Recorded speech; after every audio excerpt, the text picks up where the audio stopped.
Well, it's about time for some good retro prog. I have been really hungry and craving for some good retro prog, and we've gotten, a handful of pretty good releases so far in 2023. So let's the good times roll. Get it.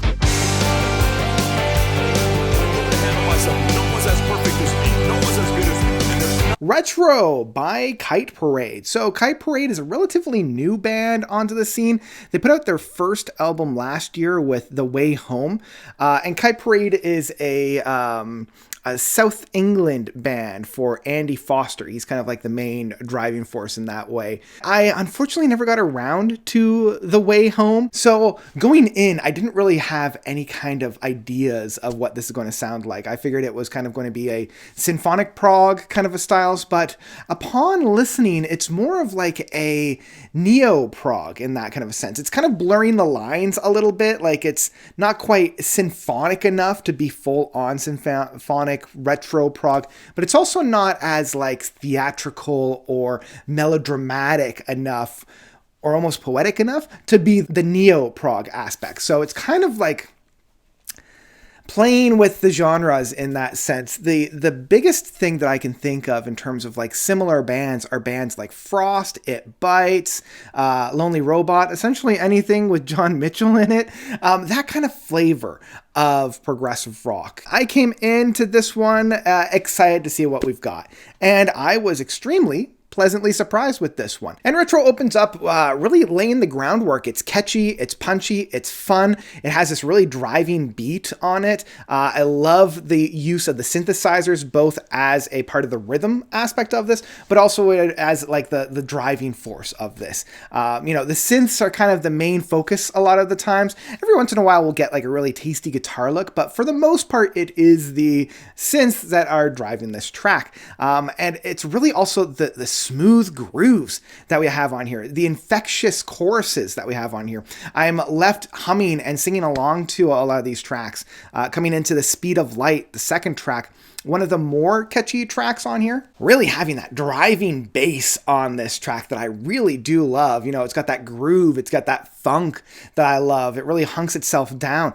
I also love finally some more of those guitar licks that we have at the midpoint and some of that kind of like guitar styles that we have on here. We're not shredding 1,000 notes a minute. We don't have those soaring guitar works, but the guitar services the song quite nicely. Things kind of slow down a little bit for the third track of Wonderful. It's a little bit more on the melodramatic side. It's kind of like the rock ballad. It does pick up by the midpoint, so it might be a little bit of a smooth sail, a little bit of a smaller track at the beginning, but as we get through it and as we come into the second half of this track, it does start to pick itself up. Now, it doesn't kind of create this big driving force that we had with those first two tracks, but it does provide a very satisfying conclusion. Now, if we're looking for like more prog, because up to this point, we've basically been getting very enjoyable, really serviceable rock music, it isn't until the fourth track of Shadow Falls that we start to get that prog. We're coming into the 9 minutes, so it's able to breathe.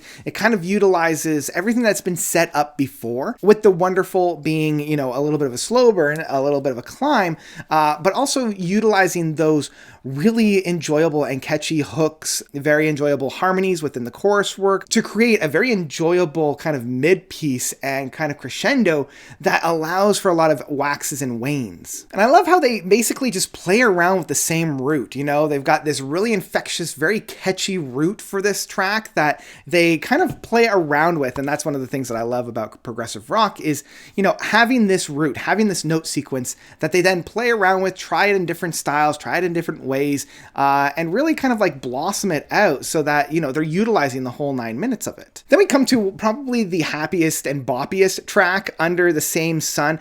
It's reminding me of some of the joyous sounds that we heard from Kappa or Moon Safari, being very jovial, very bouncy, very fun and infectious in that sense. I love the use of the synthesizers that are predominantly in the background of this track. Very enjoyable, very infectious, keeping the good times going to the final track, the big 14-minute epic of Merry-Go-Round. Merry-Go-Round might be my favorite track from an album this year so far. I keep coming back to it. It has everything that I love about these epics, and I feel as though so many bands these days are doing the 10+ minute tracks to just kind of fill up space, just to kind of continue the ideas that they have there without any real means or motivations to do so. Like, there's no clear endpoint. There's no clear idea of where they want to go and how to set that up. Within Merry-Go-Round, we have a very distinct beginning, middle, and end, and each section of the song is servicing the song overall that I cannot help but love. Each section is better than the last to that final play out of Merry-Go-Round that has this massive cacophony of like the symphony of sound. You know, it's got that beautiful crescendo at the end, this massive build up with a beautiful payoff that is what I love about progressive rock. Like, every time I start to think, progressive rock starting to get stagnant again, we're just basically treading water, a track like this will come around to rejuvenate it just that little extra bit to keep me in the game, to keep me interested and keep coming back for more. I've been listening to Merry-Go-Round probably more than any other track on this because it utilizes all of the items that they have laid down in the past and played around with it perfectly here and then moved it forward, which is what a good progressive rock track needs to do. So yeah, for nothing else, Merry-Go-Round is one that I continuously come back to because it's exactly what I want in I'm going to say mini epic, because I always consider a prog epic to be like closer to like the 17, 18 plus minutes. Anything before that, I always kind of consider like from a 12 to about 15, 16 minutes. I consider those like a mini epic. But for a mini epic, it's exactly what I want. So yeah, Retro from Kite Parade really, really surprised me. And it surprised me to a point where I'm going to go back and listen to their first album as well. Because if it's even half as good as this one is, I'm going to have a good time with it. This album has everything that I want for like a retro prog aspect of it, and it's right in the name for retro. And I like the fact that they lean in to the retro side of things, but don't use it as a crutch. They use it as a tool rather than the actual item itself. So yeah, it's for that reason that I'll say Retro from Kite Parade is one that I absolutely love with my whole heart. This one is a run, don't walk to listen to it. It's just a little bit of a shame that it's kept behind a paywall. I need to preface that. I should have said that at the very beginning, but here we are now, because I can't find it on streaming sites and there's very little presence on YouTube. And even their Bandcamp doesn't have it up yet, but hopefully it'll be up soon. So yeah, it's a little hard to find, but once it comes up, seek it out. This is a run, don't walk to have a listen to it, especially if you're a fan of this style of progressive rock, you know, like the Frosts, the It Bites, the Lonely Robot kind of style. We got a handful of albums like this last year, and none of them quite met the mark as much as this one did. So this is a recommendation for me. Go and check it out. I hope you do. And that's where I'm going to end it. So what did you guys think about Retro from Kite Parade? Did you love it? Did you hate it? Whatever you thought, please let me know by commenting down below. And that's all I've got for you guys today. That's all I got. So thank you all so much for watching. As always, you guys are definitely the best.